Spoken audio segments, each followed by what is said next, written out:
कथा कहो। अब इस पूरी 4-5 दिन में 7 दिन में 1 दिन धर्म पत्नी का फर्ज अदा करिए, धर्म पत्नी का फर्ज।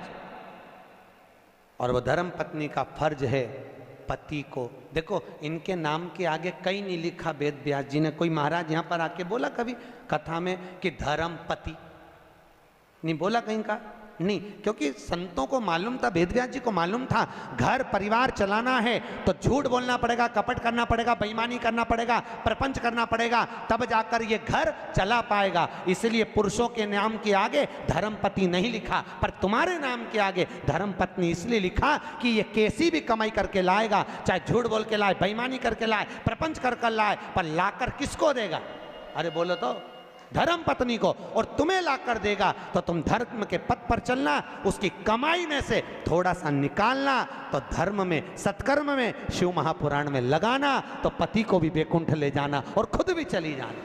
पर माताओं ने उसकी कमाई में से निकाला तो सही, पर शिव पुराण में लगाने की जगह डेंटिंग पेंटिंग में लगाया ही।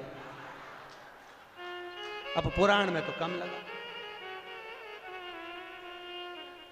अब पुराण में लगा, धर्म में लगाई, सत्कर्म में लगाइए, भजन में लगाइए। नाम तुम्हारा क्या है बोलो तो? धर्म पत्नी। एक आध बार पूछा करो अपने पति से, दिन भर कमाते रहते हो, 5 मिनट की फुर्सत नहीं भगवान का नाम लेने की। कथा हो रही है बैसाख के महीने में, ना जाने कब मिलेगी, सालासर भवन में हो रही है, चलो बैठकर मेरे साथ कथा सुनो, चलो चलिए। मेरे को वो चेन्नई के महेश्वरी धर्मशाला में, महेश्वरी भवन में कथा थी, तो ताराचंद जी मोहता और जीवन जी राठी दोनों बोले, गुरुजी इस शिव महापुराण के जो जजमान बने ना, इनकी पत्नी बड़ी विचित्र है। क्या नाम था उनका? डागा परिवार, डागा जी। सेलम में उनकी स्टील की 4 फैक्ट्रियां हैं, बर्तन की स्टील की। तो जीवन जी मोहता जी बोले, ताराचंद जी मोहता बोले कि गुरुजी इनकी ये जजमान जो बने हैं बड़े विचित्र बने। क्या हुआ हमने पूछा, जीवन जी राठी बोले, कहने लगे गुरुजी जजमान पद लेने को तैयार नहीं थे, क्योंकि घर में कोई करने वाला नहीं, बैठने वाला नहीं, कथा में कौन बैठे? तो पत्नी ने पति से कहा, स्वामी समाज के लोग कथा करा रहे हैं, शिव महापुराण की कथा है, उसके यजमान पद लेना। भागवत के यजमान बनना सरल है, पर शिव महापुराण के यजमान बनना कठिन है। हम इसलिए अग्रवाल जी को बार बार धन्यवाद देते हैं। तो जीवन जी बोले, गुरुजी हमने इनसे कहा, इन्होंने अपने पति से कहा, पति ने मना कर दिया, फैक्ट्री से फुर्सत नहीं, समय नहीं। बेटे से कहा तू बैठ जा कथा में जजमान बन के। बेटा बोला पापा मेरे को फुर्सत नहीं, ऑफिस कौन संभालेगा, एक ही लड़का। इतने में पत्नी को गुस्सा आया और पत्नी ने कहा, स्वामी ये बताओ तुम कथा में नहीं बैठ सकते यजमान बन करके, तू बैठ जा, मैं पैसा दे देता हूँ जजमानी का, जितना भी लगे तू बैठ।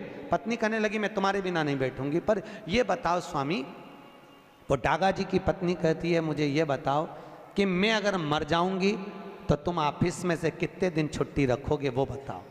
पति कहने लगा फालतू की बात करती है तू, क्यों ऐसी बात कर रही है? नहीं मुझे बताओ कि मैं मर जाऊंगी तो छुट्टी कितने दिन की रखोगे। कभी आप लोग चेन्नई जाएं तो जीवन जी वहाँ पर, जीवन जी राठी वहाँ के अध्यक्ष हैं, आप उनसे पूछना, चेन्नई महेश्वर से, आप बताओ कितने दिन छुट्टी रखोगे।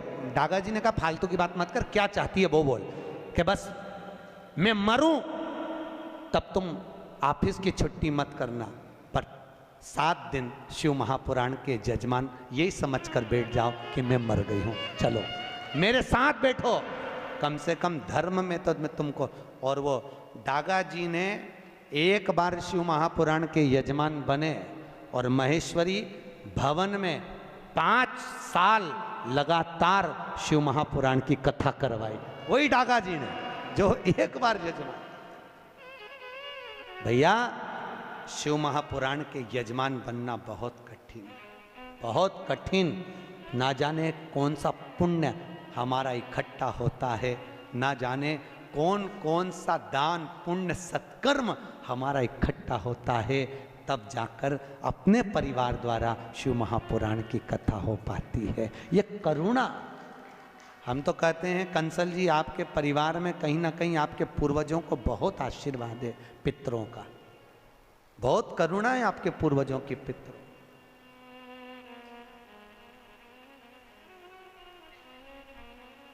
और कथा भी लेने आए तो हमारे वो नीरज भैया सीधे उज्जैन पहुंच गए, महाकाल की नगरी में। हमारी शिव पुराण चल रही थी महेश्वरी महिला मंडल की, सीधे वहां भाभी जी और दोनों नीरज भैया दोनों आ गए, और उनके साथ में उनकी एक बुआ जी भी थी, वो भी साथ में। कहे गुरु जी कथा लेना है। हमने कहा कहाँ लेना है? कहे गुलबर्गा। कौन सी कथा लेना है? कहे शिव महापुराण। हमने पूछा कि बताओ शिव पुराण का मन में किसकी आया, पहले ये बताओ। तो क्या हमारे पापा के मन में बहुत है शिव महापुराण। हमने कहा समझ गए। हमने कहा ये शंकर के शिवलिंग से चिपक गया है और ये फेविकॉल का मजबूत जोड़ है। एक बार जो लग गया शिव से फिर वो छूटता नहीं। जो लग गया शंकर छोड़ता नहीं। और हम तो आपसे भी कर रहे हैं, मौका मिले शंकर की कथा को श्रवण करने का, बाबा महेश की कथा को श्रवण करने का, भगवान शिव की शिव महापुराण श्रवण करने का, एक क्षण की देरी ना करें। सुनो, क्षण भर सुनो, आधी में पुनि भले थोड़ा सा। बिंदुक की धर्मपत्नी चंचुला देवी धर्म से दूर थी, सत्कर्म से दूर थी, भगवान की कथा से दूर थी। बिंदुक जो कमा कर लाता वो चंचुला देवी को देता, पर चंचुला का चित्त नहीं लगता। एक दिन बिंदुक धन तो लाया, प्राण छूट गए, पर चोरी का धन लाया था, इसलिए प्रेत योनि में चले गया। प्रेत योनि में चले गया, भटकता रहा। चंचुला देवी को लगा क्या करूं, अब चंचुला देवी बेधव्य हो गई, विधवा हो गई, क्या करा जाए। पूरे नगर के लोग मिलकर आनंद से काशी विश्वनाथ की नगरी में दर्शन करने जा रहे हैं। कहां जा रहे हैं? जम के बोलो। काशी। काशी जानते हो? सब जानते हो? ठीक।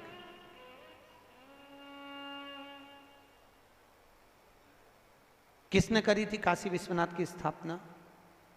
शिव महापुराण कहती है दुनिया के लोगों को शनि लगता है, शनि को शंकर लग गया था। शनि को कौन लगा था? शंकर। जब शनि महाराज ने अपनी माता को चरण का प्रहार करा और माता ने श्राप दे दिया, शनि जा तो तेरे पांव से अपंग होगा। शनि की आंख में आंसू भर गए। देवर्षि नारद से पूछा मैं कहां जाऊं? देवर्षि नारद ने कहा अगर तुम अपने अपंग पांव को भी ठीक करना चाहते हो तो एक है जो तुमको अपंग पांव से भी ठीक कर सकता है। कौन? तो के वो शंकर। जाओ गंगा के तट पर जाकर शंकर के शिवलिंग की स्थापना कर कर उसकी आराधना करो। और शनि महाराज ने जाकर गंगा के तट पर काशी में भगवान शंकर का शिवलिंग बनाकर उसकी आराधना करी। और जब आराधना करी तो शिव जी ने प्रकट होकर शनि महाराज के चरण को ठीक करा, तो चरण से शनि ने चलना प्रारंभ करा। आज भी नियम है, जिसको ढैया लगा हो, 7.5 लगा हो, जिसको ढैया 7.5 आदिक शनि परेशान कर रहा हो, एक काजल की डिब्बी ले लो, 21 बार उतारो। जहां जंगल में, वन में, किसी बगीचे में कोई नहीं हो, किसी भी पेड़ के नीचे इतना खड्डा करके काजल की डिब्बी को काशी विश्वनाथ का नाम लेकर दबा दो और मिट्टी डाल दो। जिंदगी में कभी शनि परेशान नहीं कर सकता, कभी भी, पूरे जीवन में कभी शनि परेशान नहीं किया। इसलिए कहते हैं दुनिया को शनि लगे और शनि को शंकर लगे। शनि को सारे नगर के लोग काशी चले। काशी जानते हो ना? अभिमुक्त नगरी काशी। मोक्ष नगरी काशी। माता पार्वती जी ने शिव जी से केवल 2 वर मांगे थे, केवल 2 वर माता पार्वती ने मांगे शंकर भगवान से। पहला वर माता पार्वती ने शिव जी से मांगा था, भोलेनाथ वर दीजिए कि जिस पति पत्नी में आपस में झगड़ा हो उसमें प्रेम बढ़े। भगवान शिव ने कहा तथास्तु। आज भी नियम है, पति और पत्नी अगर आपस में झगड़ा करते हैं तो उनमें प्रेम बढ़ता है। तुम देखना, अच्छा प्रैक्टिकल करके देखना। पति झगड़ा करके चले जाए ऑफिस दुकान, तो वहां से आते से ही पूछेगा क्यों रे तेरी मम्मी कहाँ है, तुरंत पूछे। इतना झगड़ा करके गया है तो पूछे ही मत ही तो कि पत्नी कहाँ है, पर आते से ही पूछेगा कहाँ है। और माता पार्वती ने दूसरा वर मांगा, भोलेनाथ जी वर दीजिए कि काशी में जो मरेगा उसको गुरु मंत्र आपको देना पड़ेगा। शंकर भगवान ने कहा पार्वती कैसी मूर्खों की तरह बात करती है, काशी में मरने वाले को गुरु मंत्र मैं दूं, ये कैसे हो सकता, कैसे होगा, ये हो नहीं सकता, ये कभी नहीं होगा। पार्वती जी बोली, जिद पे अड़ गई माता पार्वती ने। भोजन करना बंद कर दिया, पानी पीना बंद कर दिया, कुछ ग्रहण ही नहीं करती माता पार्वती।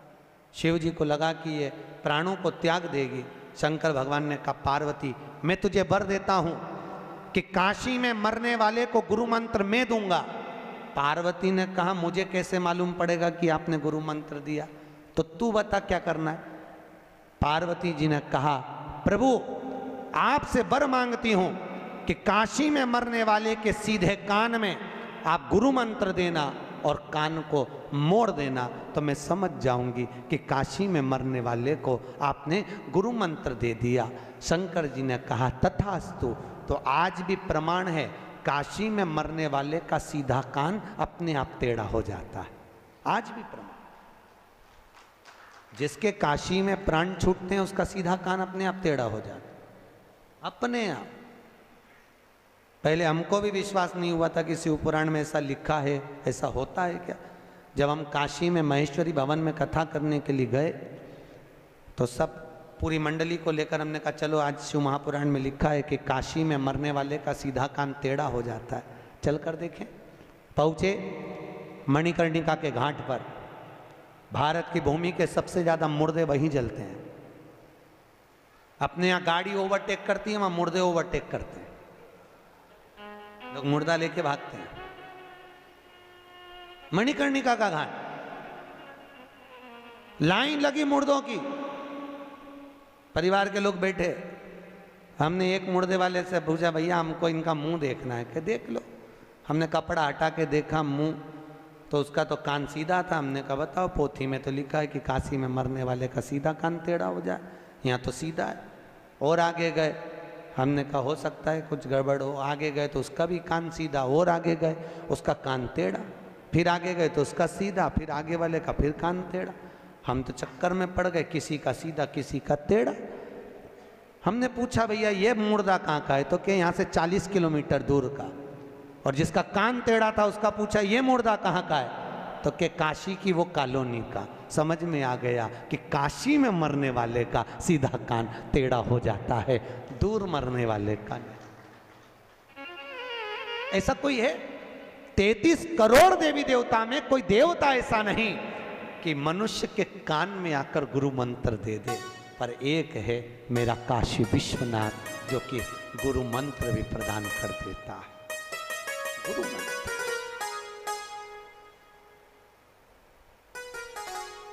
इसलिए ओम नमः शिवाय, ओम नमः शिवाय, हरे हरे भोले नमः शिवाय। जपो, जपते रहो, भजन निरंतर करते। शिव का शिव का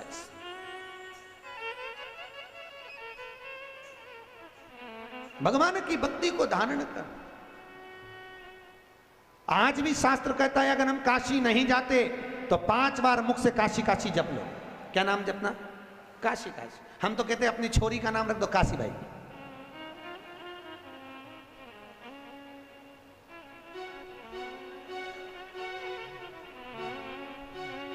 काहे तो गलत काहे का?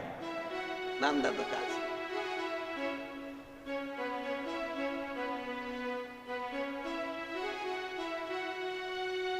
काशी काशी 5 बार बोल ले जीव, उसको यम के दूत पकड़ ही नहीं सकते।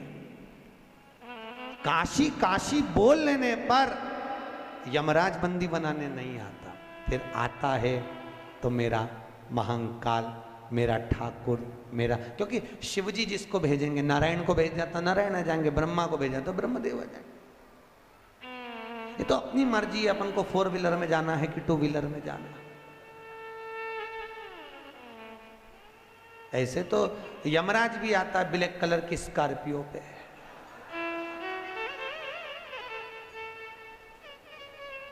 और ऐसे तो भगवान भी आते हैं 2 व्हीलर पर, गरुड़ पर। आते कि नहीं आते? अब मन अपना, अच्छा ईमानदारी से बोलो तो 4 व्हीलर में बैठने में मजा आता है कि 2 व्हीलर पे? सत्य बोलना है, 2 व्हीलर पे। क्यों?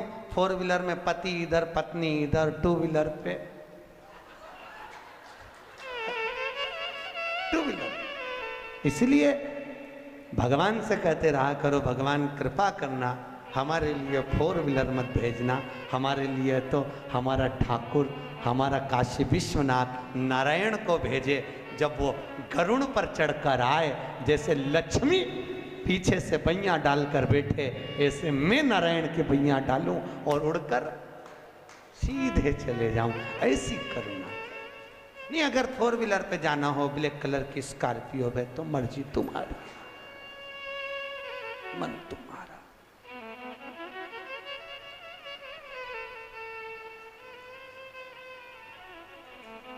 इसीलिए हमारे भगत कहते हैं कि तू ही आना रे गोपाल, मन्ने लेने तू ही आना। अरे तू ही आना रे गोपाल, मन्ने लेने तू ही आना। ओ मन्ने लेने तू ही आना, मन्ने लेने तू ही आना, मन्ने लेने तू ही आना, मन्ने लेने तू ही आना। अरे तू ही आना रे गोपाल, मन्ने लेने तू ही आना। तू ही आना रे गोपाल, मन्ने लेने तू ही आना। दोनों हाथों से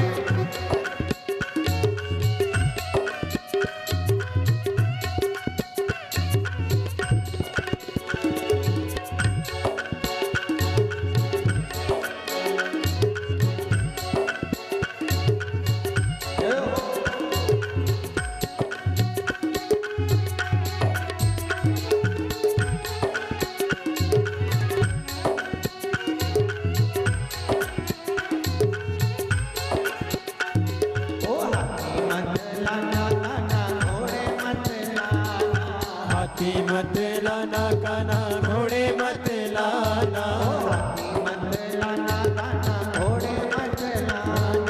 हाथी मत लाना काना घोड़े मत लाना।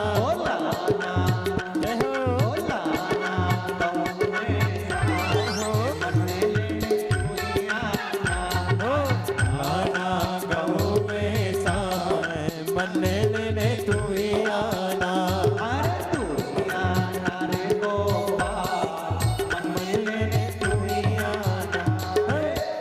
आना गोपाल, मन्ने लेने तू ही आना।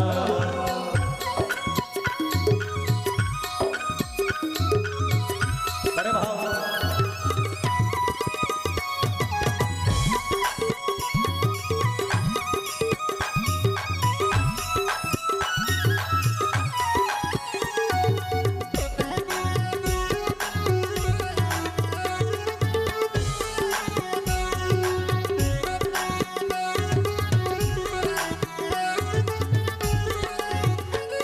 नौमी मत आना काना दसवीं मत आना। नौमी मत आना काना दसवीं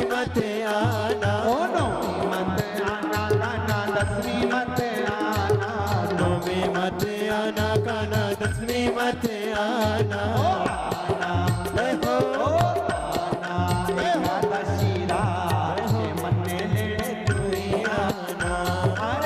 आना एकादशी रात, मन्ने लेने तू ही आना, ओ मन्ने लेने तू ही आना, के मन्ने लेने तू ही आना, मन्ने लेने तू ही आना, मन्ने लेने तू ही आना, अरे तू ही आना रे गोपाल, मन्ने लेने तू ही आना, तू ही आना रे गोपाल, मन्ने लेने तू ही आना।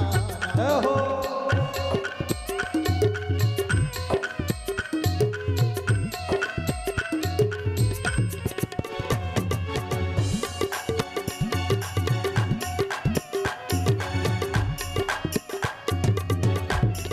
बड़े भाव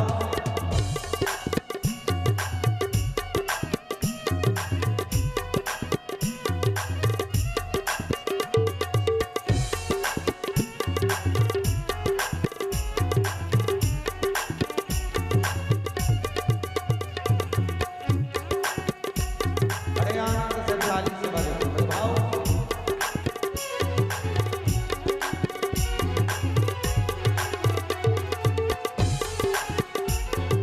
गोपी मत लाना काना ग्वाले मत लाना, गोपी मत लाना काना ग्वाले मत लाना, ओ गोपी मत लाना काना ग्वाले मत लाना, गोपी मत लाना काना ग्वाले मत लाना, बोला जय हो बोला जय हो लाना राधा सा के मन्ने लेने तू ही आना, लाना राधा सा मन्ने लेने तू ही आना, ओ मन्ने लेने तू ही आना, के मन्ने लेने तू ही आना, मन्ने लेने तू ही आना, मन्ने लेने तू ही आना, अरे तू ही आना रे गोपाल, हो मन्ने लेने तू ही आना, अरे तू ही आना रे गोपाल, मन्ने लेने तू ही आना।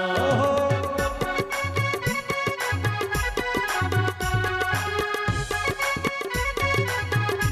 बड़े भाव से दोनों ओहो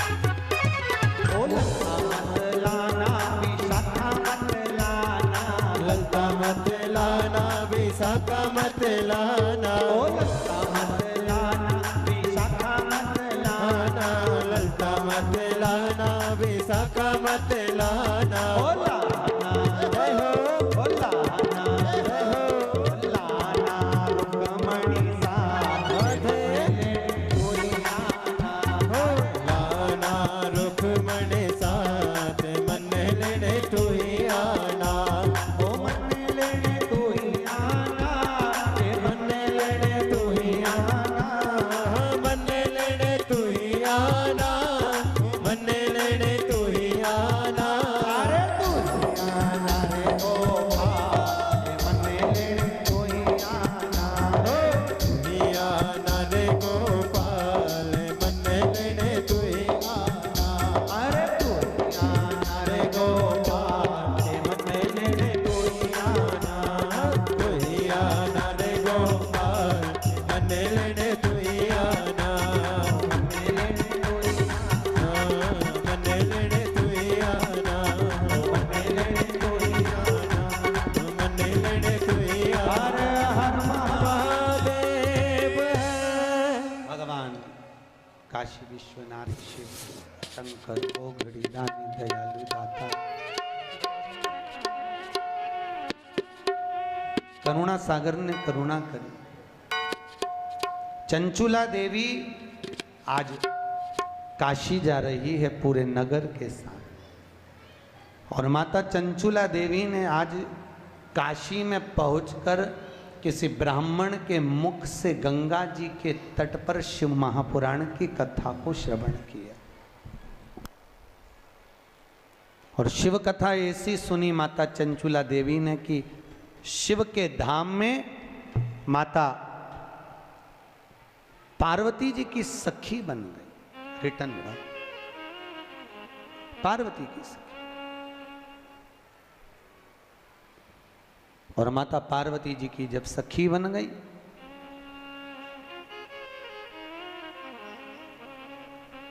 चंचुला देवी की आंख में आज आंसू है। पार्वती जी ने पूछा, चंचुला क्या बात है चंचुला, जो तुम चंचुला देवी आखिर बात क्या है जो तुम्हारी आंखों में आंसू है? पार्वती जी ने जैसे ही पूछा तो माता पार्वती उसी समय पर चंचुला देवी के शब्दों को सुना। चंचुला ने कहा, मेरा पति प्रेत योनि में भटक रहा है, उसको मुक्ति नहीं मिल रही, मैं क्या करूं कि मोक्ष मिले? पार्वती जी ने कहा, एक काम करो चंचुला देवी, तुम एक बार शिव महापुराण की कथा करवाओ, उससे जीव किसी भी योनि में हो वो मोक्ष पा जाता। चंचुला देवी ने कहा, कथा किससे करवाऊं? भागवत हो तो ब्राह्मण कर देवे, रामायण हो तो ब्राह्मण कर देवे, क्योंकि भागवत रामायण गीता आदि आदिक में जो भेंट चढ़ती है वो तो काम में आ भी जाए, पर शिव महापुराण में तो भेंट का भी महत्व था। किससे करवाया? पार्वती जी ने कहा, एक काम करो नारद जी के पास जाओ। नारद जी, तो नारद जी के पास चंचुला देवी ने जाकर कहा, नारद जी आप हमारे पति के मोक्षार्थ शिव महापुराण की कथा कर दी। शिव पुराण। नारद जी ने कहा, भैया कथा तो मैं कर नहीं सकता, क्योंकि मुझे तो श्राप लगा है कि मैं एक जगह पे बैठ नहीं सकता। अच्छा, नारद जी को जो श्राप लगा, ऐसा श्राप किसी किसी को लगा रहता है, ऐसा नहीं है। कथा सुनने सब आते हैं, नारद भी आता, निंद्रा देवी भी आती। कोई कथा में सो रहा हो, नींद आ जाए तो समझ लो कुंभकर्ण की पत्नी आज कथा में आ गई, ठीक है। और कोई कोई व्यक्ति फिर आए फिर जाए, फिर आए फिर जाए, फिर आए फिर जाए, समझ लो उसमें नारद भरा गया है, क्योंकि नारद को श्राप लगा, एक जगह नहीं बैठ सकता।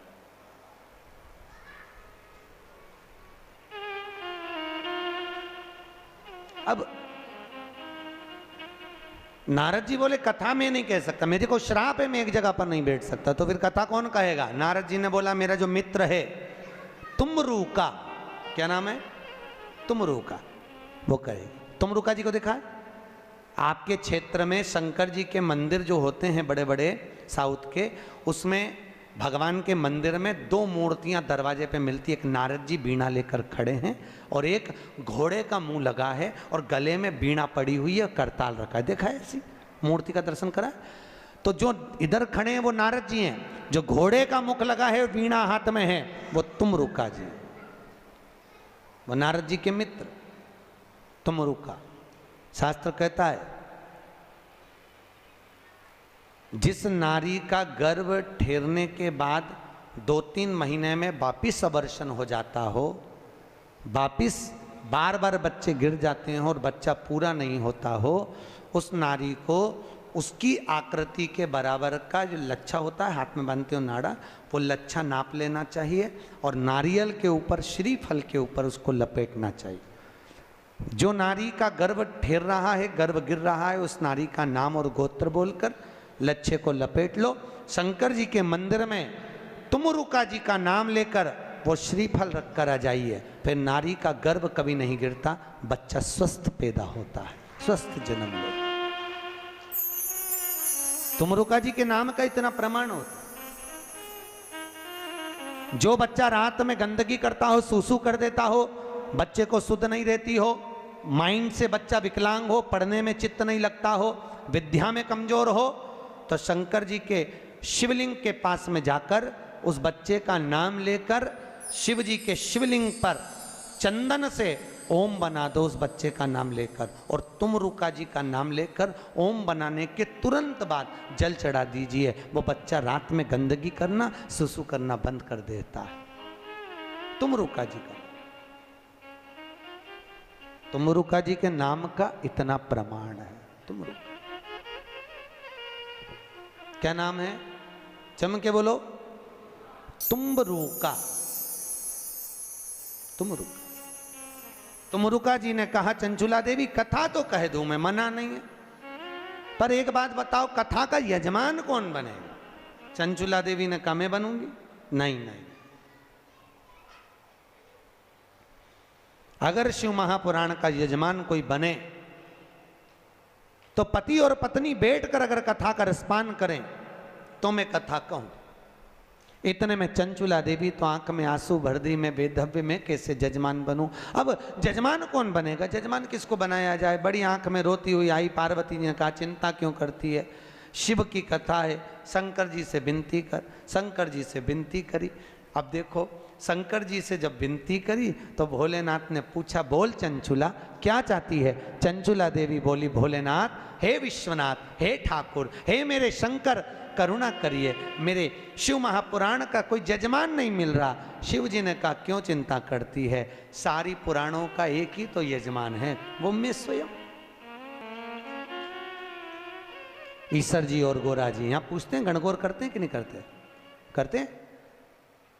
तो बच्चे पूछते हैं मम्मी ये कौन है? तो कहो उनको ये शंकर पार्वती। शंकर पार्वती कब बने? तो ये ईश्वर जी, ये गोरा जी शिव महापुराण की कथा सुनने जब तुम रुका जी के दरवाजे पर गए थे, दोनों 16 दिन तक तैयार होकर गए थे। हमारा तो जजमान से निवेदन है 7 दिन की कथा सुनने बैठो तो शंकर पार्वती की गादी पर बैठकर सुन रहे हो, ईश्वर जी गोरा जी बनकर सुन रहे हो। अच्छे जोरदार खूब झामर झुमके की साड़ी माड़ी, ऐसा जोरदार बोर नथनी झुमका कर दो ना, ऐसा सब पहन के। और जजमान से भी निवेदन है बढ़िया जरा माले में कंठी मंठी जोरदार तुर्रा तुर्री लगा के कथा सुनना चाहिए है।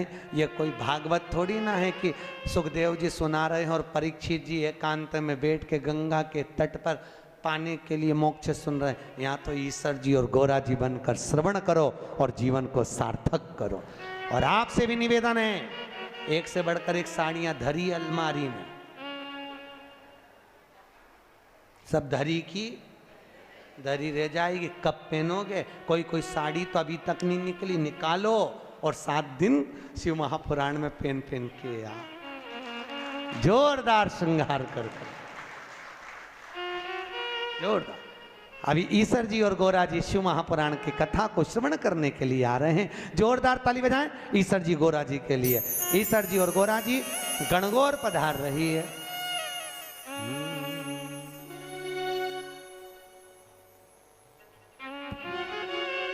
शिव शंकर चले कैलाश बुंदिया पड़ने, शिव शंकर चले कैलाश बुंदिया। ईश्वर जी गोरा जी आ रहे हैं, जोरदार ताली बजाएं।